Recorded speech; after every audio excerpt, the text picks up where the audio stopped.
சின்ன படம்னா கூட்டம் எப்பவுமே ரொம்ப கம்மியாக இருக்கும். நிறைய சின்ன படத்துக்கு வந்திருக்கோம், என் படத்தையும் சேர்த்து. இன்னைக்கு என்னன்னு தெரியல, இவ்வளோ கூட்டம் இருக்கு. அதுக்கான காரணம் முதல்ல எனக்கு தெரியல. அதுக்கு ப்ரொடியூசரோட மனசு தான் காரணமாக இருக்கும்னு நினைக்கிறேன். பிஆர்ஓ தான் காரணம். சக்தி நாளைக்கு இதே இடத்துல ஏன் பேனர் இருக்க போது, நாளைக்கு சார் ஆடியோ ரிலீஸும் எல்லாருக்கும் தெரியும்னு நினைக்கிறேன். அதுக்கு முதல் நாள் நான் நடித்த படத்தோட ஆடியோ ரிலீஸ். இது வந்து பிரஜனை பற்றி சொல்லி ஆகணும். ஒரு கிட்டத்தட்ட ஒரு 15 வருஷம் நட்பு, தம்பி. ரொம்ப எப்படி சொல்றது, ஆட்டோ ஓட்டின சமயத்தில் ஒரு ஒரு பயம். இவ்வளோ ஆசை வச்சுருக்கோம், என்ன மைலேஜ் கிடைக்கும் அப்படின்றப்போ ஈவினிங் அந்த ஆட்டோ ஸ்டாண்டை வந்து எப்படி பயன்படுத்துவேன்னா, ஒரு 9 மணி ட்ராவல், 9 டு காலையில் வரைக்கும் வண்டி ஓட்டுவோம். அந்த சமயத்தில் தூங்காமல் இருக்கிறதுக்கு கூட இருக்கவங்களுக்கு கதை சொல்லுவேன். கதை சொல்ல பழகின இடம் ஆட்டோ ஸ்டாண்ட். அப்போது இந்த கன்னிமாடம் கதை அந்த ஆட்டோ ஸ்டாண்டில் தான் உருவாகுது. இப்போ இந்த மாதிரியான ஸ்ட்ரகிள் மைண்டுக்குள்ளே இருந்துகிட்டே இருக்கும். இப்போ கூட தூக்கத்தில் கூட வரும். ஒரு முறை பிரஜன் மீட் பண்ணும்போது, நான் ஆட்டோ ஓட்டும்போது என்னவா இருந்தனோ அதே மனநிலையோட ஒரு நாள் பிரஜனை ஒரு ஷூட்டில் பார்க்குறேன்.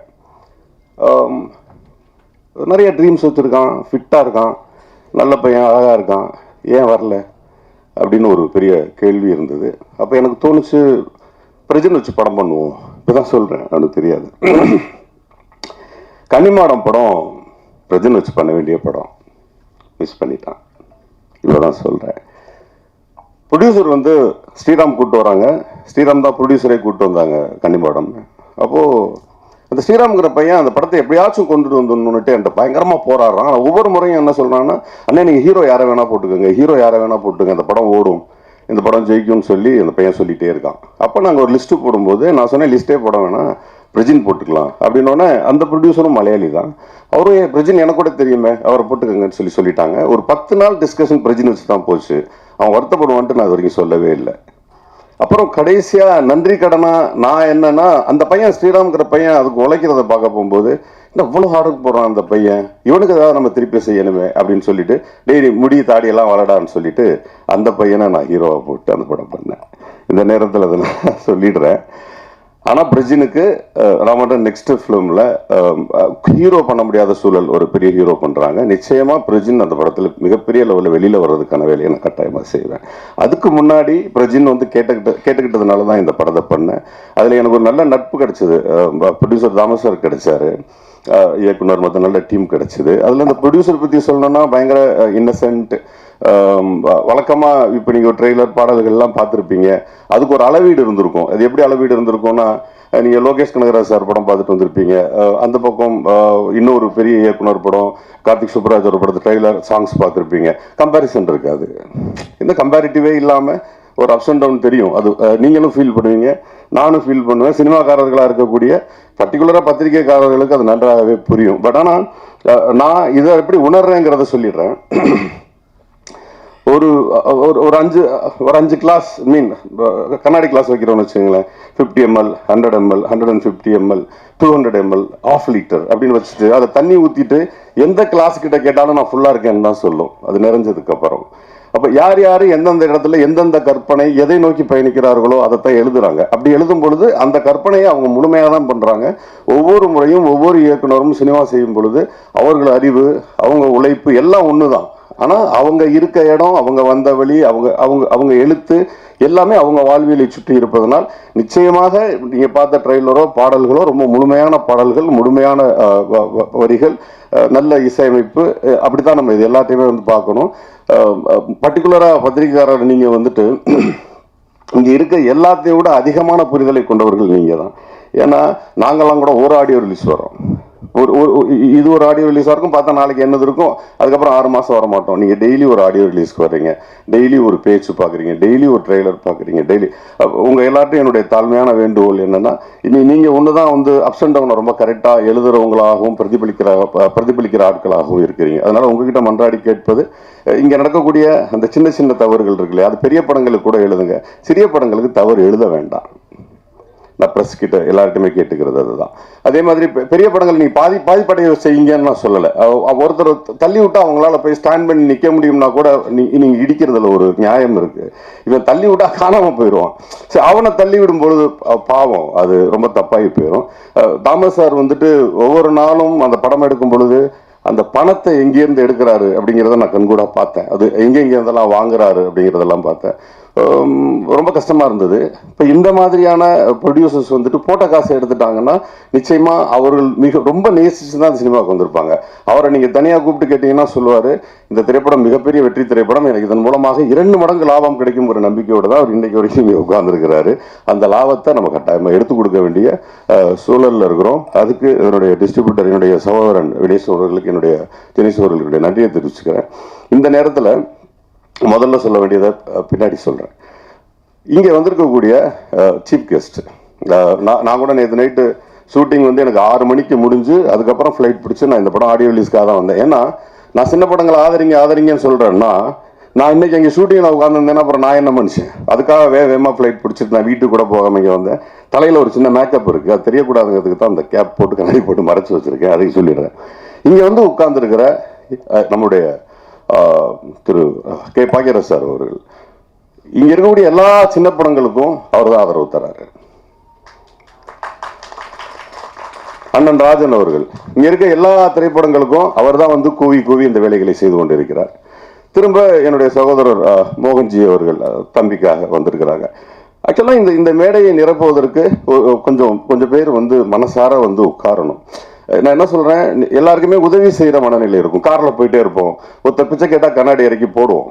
நம்ம கிட்ட ஒரு வந்து அமீர் சார் சொன்ன மாதிரி ஒருத்தர் பிச்சை கேட்டு சேஞ்ச் வாங்கி 10 ரூபாய் போட்டுட்டு அவனுக்கு 500 ரூபா போட்டுக்கலாமே பின்னாடி ஃபீல் பண்ணேன்னு சொன்ன மாதிரி எங்களை மாதிரி ஆட்களுக்கு வந்து ஒரே ஒரு பாக்கியராஜ் மிகப்பெரிய இமயம். அவர் வந்து உட்கார்ந்துருக்காரு இல்லையா, அதற்கு பிறகு வந்த இயக்குநர்கள் தற்போது ஹாட்டா இருக்கவங்க ஒருத்தவங்க இப்ப மோகன்ஜி உட்கார்ந்துருக்க மாதிரி இன்னும் 2 பேர் உட்கார்ந்தா இந்த அவை சிறக்கும். அது என்ன ஆச்சுன்னா, எனக்கு முதல் படத்துக்கு அது கிடைக்காம நான் பயங்கரமாக போராடி எனக்கு அடிஷ்னலாக அது கிடைச்சது காரணம் நான் ஆக்டராக இருந்ததுனால எனக்கு கிடைச்சிது.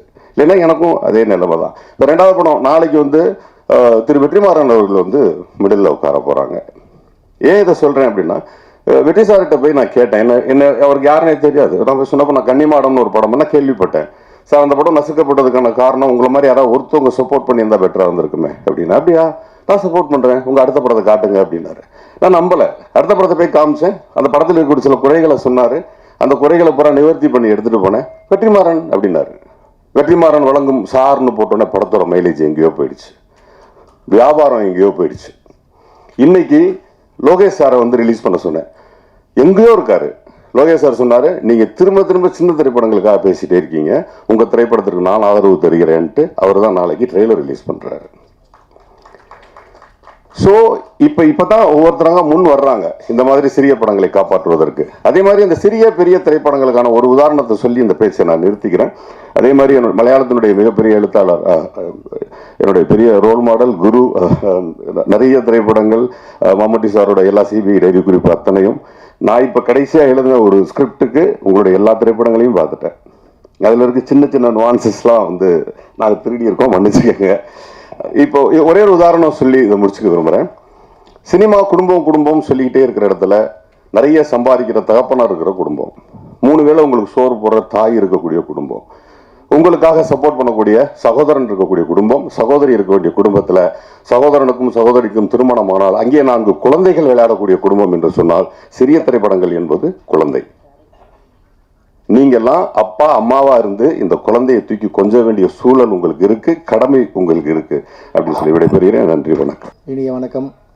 கவிதாக்காக்கு நன்றி, பயங்கரமான இன்ட்ரோ கொடுக்குறாங்க. நான் அதெல்லாம் மறந்துட்டேங்க, அதெல்லாம் தாண்டி அடுத்த வேலையை பார்க்க ஆரம்பிச்சிட்டேன். பிரஜனுக்காக தான் இன்றைக்கி ஃபங்க்ஷன் நீங்கள் வந்து கலந்துருக்கேன். ரொம்ப நாளாகவே நான் பார்த்துட்ருக்கேன் பிரஜனுக்காக ஒரு சக்ஸஸ் கிடைக்கணும்னு. நிறைய தடவை பிரஜன் கூட பேசிகிட்ருக்கேன். அது இன்னும் தொடர்கதையாகவே இருக்குது. பிரஜனும் தொடர்ந்து ஓடிட்டே இருக்கார். பட் நிச்சயமாக ஒரு பெரிய வெற்றி பிரஜனோட வாழ்க்கையில் காத்திருக்கு. அந்த நாளுக்காக வெயிட் பண்ணுறேன். இந்த படம் நல்ல டைட்டில், சேவகர். பிரஜன் வந்து தெரியுமா தெரியல எல்லாருக்கும், அர்ஜுன் சாரோட பெரிய ஃபேன். அவருக்கு இப்போ நான் அஜித் சாரோட ஃபேன், எல்லாம் அஜித் சார் விஜய் சார் தான் மோஸ்ட்லி இருப்போம். ஆனால் பிரஜன் வந்து மிகப்பெரிய அர்ஜுன் சாரோட ஃபேன். ஸோ அர்ஜுன் சாருக்கு சேவகன் ஒரு படம் அவரோட லைஃப் திருப்பி கம்பேக் கொடுத்த ஒரு படம் அது. ஸோ அந்த மாதிரி ஒரு டைட்டில், அந்த ரிலேட்டட் டைட்டில் எடுத்திருக்காரு. சேவகர் அப்படின்னா வீரன் ஊழியன் அப்படின்னு அர்த்தம். ஸோ இது ஒரு பொலிட்டிக்கல் படமாக ட்ரெய்லர் பார்த்து புரிகிறதால அரசியலில் தப்பு செய்கிற சிலரை வந்து தோல் உரிக்கிற மாதிரியான கதையாக இருக்கும் அப்படி தான் கணிக்கிறேன். பொலிட்டிக்கல் த்ரில்லர் தான் சொன்னாங்க. நாங்கள் ஃபஸ்ட்டு படம் பண்ண பழைய வண்ணாரப்பேட்டையும் ஒரு நல்ல பொலிட்டிக்கல் த்ரில்லர். நானும் பிரஜனும், என்னோட முதல் கதாநாயகன் பிரஜன். ஸோ அது ஒரு பொலிட்டிக்கல் த்ரில்லர் படம். அந்த படம் வந்து எங்களுக்கு ரொம்ப நல்ல பேர் கொடுத்தது. ஆனால் சிஎம் இறந்ததால் எனக்கும் பிரஜனுக்கும் கிடைக்க வேண்டிய வெற்றி அதில் கிடைக்கல. எனக்கு அதுக்கப்புறம் திரௌபதியில் சக்ஸஸ் கிடைச்சி நான் அப்படி போயிட்டேன். ஸோ பிரஜனுக்கு ஒரு மிகப்பெரிய வெற்றியாக இந்த சேவகன் திரைப்படம் அமையணும். அண்டு படம் எடுத்திருக்கவங்க எல்லாருமே வந்து கேரள நாட்டை சேர்ந்தவர்கள். ஸோ அவங்களோட அரசியல் வேறு, நம்மளோட அரசியல் வேறு. அவங்களோட அரசியல் வந்து அங்கே முழுக்க கம்யூனிஸ்ட் ஆட்சி, கம்யூனிஸ்ட் மக்கள் அந்த நாட்டை ஆள்றாங்க. அவங்க ஒரு கதை எழுதியிருக்காங்கன்றப்ப அந்த கதை எப்படி இருக்கும், யாரை வில்லனாக வச்சுருக்க போகிறாங்க அப்படின்னு தெரியல. நான் ஒரு படத்தை வந்து பர்சனலாக தான் கனெக்ட் பண்ணி பார்ப்பேன், வெறும் சினிமாவாக பார்க்கக்கூடிய ஆள் இல்லை. என் படமும் அப்படி தான் பிரதிபலிக்குது. என் படத்தில் வர கேரக்டர்ஸ்லாம் நீங்கள் எப்படியாவது ஐடென்டிஃபை பண்ணிடுறீங்க, இவங்கள மாதிரி சித்தரிச்சிருக்காரு. அப்படி தான் எனக்கு பெரிய பிரச்சனையாக இருக்குது ஒரு தடையும். ஆனால் எனக்கு அப்படி தான் சினிமா பார்த்து பழக்கம் சின்ன வயசுலேருந்து. எல்லா படத்தில் வர கேரக்டர்ஸும் நிஜ வாழ்க்கையில் இவங்க யாராக இருப்பாங்க, இவங்க எப்படி இருப்பாங்கன்னு தேடி தேடி அப்படி பார்த்தே பழகிட்டது. எந்த மொழியில் படம் பார்த்தாலும் அதை பற்றி தேடி படித்து புரிஞ்சுப்பேன். ஸோ அந்த மாதிரி இந்த படம் தமிழ்நாட்டில் இருக்க கம்யூனிஸ்ட்டு கட்சியை பற்றி எதாவது பேச போதா, இல்லைன்னா கேரளா கம்யூனிஸ்ட்டு அந்த அரசியல் பேச போதா அப்படின்னு படம் பார்த்து தெரிஞ்சுக்க ஆர்வமாக வெயிட் பண்ணுறேன். இங்கே தமிழ்நாட்டை பொறுத்த வரைக்கும் இப்போ கம்யூனிஸ்ட் கட்சிகள் ரொம்ப கம்மியாக குறைஞ்சிட்டாங்க. இன்றைக்கி இளைஞர்கள் கம்யூனிசம் நோக்கி போகிறதில்ல. ஸோ இந்த மேடை பயன்படுத்தி கம்யூனிசம் கொள்கையை இளைஞர்கள் வந்து தேடி படிக்கணும். தோழர் ஜீவா ஐயா மாதிரி, நாங்கள் பழைய வண்ணாரப்பேட்டையில் தோழர் ஜீவா ஐயாக்காக ஒரு ஒரு ஒரு கதையே அதுக்காக தான். அவர் மாதிரி ஒருத்தர் வந்து போலி மதுபானங்களை எதிர்க்கிறப்ப இங்கே இருக்க ஒரிஜினல் பொலிட்டிஷியன்ஸ் அவர்களை கொண்டுட்டா என்ன நடக்குன்றதான் பழைய வண்ணாரப்பேட்டை படத்தோட மொத்த கதையுமே. ஸோ தோழர் ஜீவானந்தம் அவர்களை பற்றி தெரிஞ்சுக்கணும். இன்றைக்கி இருக்க இளைஞர்கள் எந்த கொள்கையும் அழிந்து போகக்கூடாது, அது வந்து ரொம்ப முக்கியம். ஒரு நாட்டில் வந்து ஒரு கொள்கை உருவாகிறது, ஒரு தத்துவம் உருவாகிறது வந்து ரொம்ப கஷ்டம். அது அழியும் விளிம்பில் கொண்டு போகிறது மிகப்பெரிய தவறு. ஸோ இளைஞர்கள் கம்யூனிசமில் ஆர்வமாக இருக்கவங்க ஜீவானந்தம் ஐயா மாதிரி இருக்க தலைவர்களை தேடி படிக்கணும். அது வந்து ரொம்ப முக்கியம். இந்த நேரத்தில் அதை நான் திரும்ப சொல்லிக்கிறேன். ஸோ பேக் டு சேவகன். அந்த நீலாம்பரி பாட்டு ரொம்ப நல்லா இருந்தது. இசையமைப்பாளர் மோகன் சாருக்கு என்னுடைய நன்றி, வாழ்த்துக்கள். ரொம்ப நல்லா இருந்தது சார், ரசித்து பார்த்தேன் அந்த பாட்டை, ரொம்ப நல்லா இருந்தது அந்த tune. And director Santhosh sir, thank you for casting Prajan as hero. பிரஜனை ஹீரோவாக போட்டதுக்கு ரொம்ப நன்றி. அந்த ப்ரொடியூசருக்கும் நன்றி. வேறு என்ன சொல்கிறது தெரியல. நான் சொன்ன பிரஜன் கிட்ட நான் ஸ்கிரிப்ட் ரைட்டிங்கில் இருக்கேன், அடுத்த படத்துக்கு ஷூட் போகிறேன் டிசம்பரில், வரலன்னு சொன்னேன். ஆனால் அடம் பிடிச்சி வர வச்சிட்டார் என்ன. ஸோ வாழ்த்துக்கள், மறுபடியும் அதான் சொல்கிறேன், சேவகன் திரைப்படத்துக்கு மிகப்பெரிய வாழ்த்துக்கள், வெற்றி பெறட்டும், வாழ்த்துக்கள். மேடையில் அமர்ந்திருக்கும் மதிப்புக்கூற Bhagyaraj sir, Rajan sir, SN Sami sir, Prabhakaran sir, Jinesh அவர்கள், Rajan Thomas sir, director Santhosh sir, Bose வெங்கடண்ண, ஹீரோயின் ஷானா மற்றும் இந்த படத்தோட வில்லன் அறிமுகமான சுனில் சார், எல்லாருக்கும் வணக்கம். சேவகர் 25 நாளில் படத்தை முடித்தோம் ஒன் ஸ்ட்ரெச்சாக. அதுக்கு ஒரு காலகட்டத்தில் 1 வருஷம் 2 வருஷம் போகிற படங்கள் போய் இப்போ ஒரு சின்ன பட்ஜெட்டில் ஒன் ஸ்ட்ரெச்சாக படத்தை முடிச்சு கொடுத்துருக்காரு டைரக்டர். அதுக்கு மிகப்பெரிய பாராட்டு டைரக்டருக்கும் ப்ரொடியூசருக்கும். இப்படி ஒரு டைரக்டருக்கு ஒரு வாய்ப்பு கொடுத்துருக்கீங்க, ரொம்ப சந்தோஷம். சந்தோஷ் சார் தான் அந்த படத்தை வந்து டைரக்ட் பண்ணியிருக்காரு. அவர் மலையாளத்தில் படங்கள் பண்ணியிருக்காரு. ஸோ நம்ம எப்போயாவது படங்கள் நடிச்சுட்டே இருப்போம், எந்த படம் நமக்கு ஓடும், எந்த படம் நமக்கு பிரேக் கிடைக்கும்னு சொல்ல முடியாது. ஏதோ ஒரு வெள்ளிக்கிழமை நம்ம எழுதியிருக்கோம், அது எந்த படம் கூட நமக்கு தெரியாது. பட் ஆனால் நம்ம சின்சியராக ஒரு விஷயம் அட்டன் பண்ணி, பல கதைகளை நம்ம அட்டன் பண்ணி நம்ம சின்சியராக இருந்தோன்னா அது எங்கேயாவது யாருக்கிட்டே போய் சேருன்ற நம்பிக்கை எனக்குள்ளே கண்டிப்பாக இருக்குது. நான் 2012 ஒரு படம் பண்ணேன், தீக்குளிக்கும் பச்சை மரம், மதுவம்பட் சாரோட ஒரு இதில். அந்த படத்தை வந்து டைரக்டர் சந்தோஷ் சார் பார்த்துருந்தார். அதை பார்த்துட்டு தான் அவர் வந்து ஸ்கிரிப்ட் தேடி இவர்கிட்ட போனால் கரெக்டாக இருக்குமா அப்படின்ற மாதிரி. ஆனால் ஃபர்ஸ்ட் ஆஃப் ஆல் கதை எழுதும்போது பெரிய ஒரு ஹீரோ வச்சு தான் மைண்டில் எழுதியிருக்காரு. ஸோ அந்த ஒரு பெரிய ஹீரோ பண்ணக்கூடிய அனைத்து விஷயங்களும் நமக்கு நம்பி ஒரு ப்ரொடக்ஷனில் சொல்லி இவரை வச்சு படம் பண்ணலான்னு அந்த ப்ரொடியூசர் ஏற்றுக்கிட்டு அந்த டைரக்டரும் வந்து நம்பி நம்மக்கிட்ட அந்த வாய்ப்பு அளித்ததுக்கு ரொம்ப ரொம்ப நன்றி Santosh sir. Rajan sir, thank you so much இந்த வாய்ப்பு கொடுத்ததுக்கு, என்னை நம்பினதுக்கு ரொம்ப சந்தோஷம். ஸோ அந்த வேலையை நான் கரெக்டாக செஞ்சுருக்கேன்ற மனப்பூர்வம் நான் நம்புகிறேன். அதே மாதிரி ஹீரோயின் ஷஹானா தமிழுக்கு புதுசு. ஒரு செகண்டில் அது ஏஷியானெட் சேனலில் சூர்யா டிவி ஆன மாதிரி ஆகிப்போச்சு தமிழ். ரொம்ப சந்தோஷம்.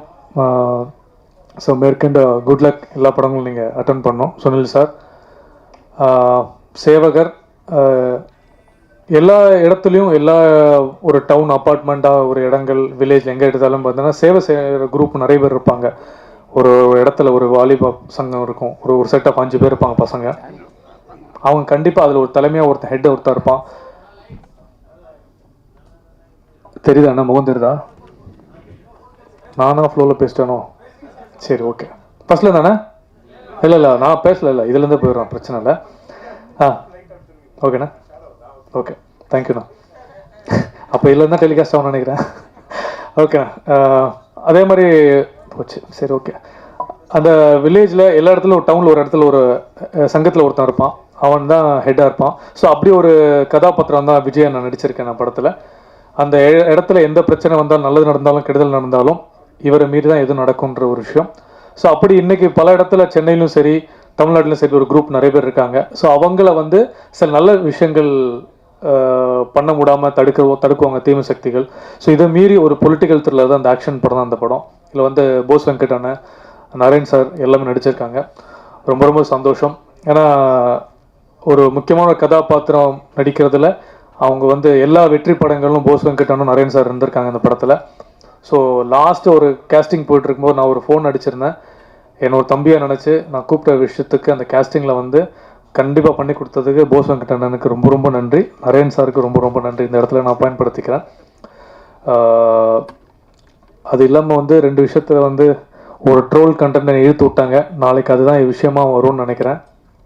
சரி, அப்படிலாம் யாரும் எல்லாருக்கும் நிகராக யாரும் நிச்சயம் முடியாது.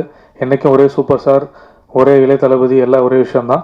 நம்ம ஏதோ ஒரு இடத்துக்கு வரணும்னு சொல்லி நல்ல கதைக்கு நம்ம போராடுறோம். நிச்சயமாக அந்த இடம் நமக்கு கிடைக்கும்போது நம்ம பிஸ்னஸ் ரீதியாக ஒரு ஹீரோவை மாறுவோம். அந்த பிஸ்னஸ் ரீதியாக ஒரு ஹீரோவை மாறும்போது போட்ட காசு ப்ரொடியூசருக்கு வரும், நமக்கு ஒரு பிஸ்னஸ் கிரியேட் ஆகும், ஓடிடிலையும் ப்ரொடியூசருக்கும். அது மாதிரி நல்ல இடத்துக்கு வரணும் தான் நான் இவ்வளோ வருஷமாக போராடிட்டு இருக்கேன், 18 வருடங்களாக. ஸோ என்னோடய முயற்சியில் உதவ வந்திருக்கேன். மேற்கொண்டு நல்ல இயக்குனர்களுக்கும் நல்ல ப்ரொடியூசருக்கும் படங்கள் பண்ணுவேன், படம் பண்ணிகிட்டே இருப்பேன். வாய்ப்பளித்த நன்றி. அன்பேஸ்வரம், தேங்க்யூ.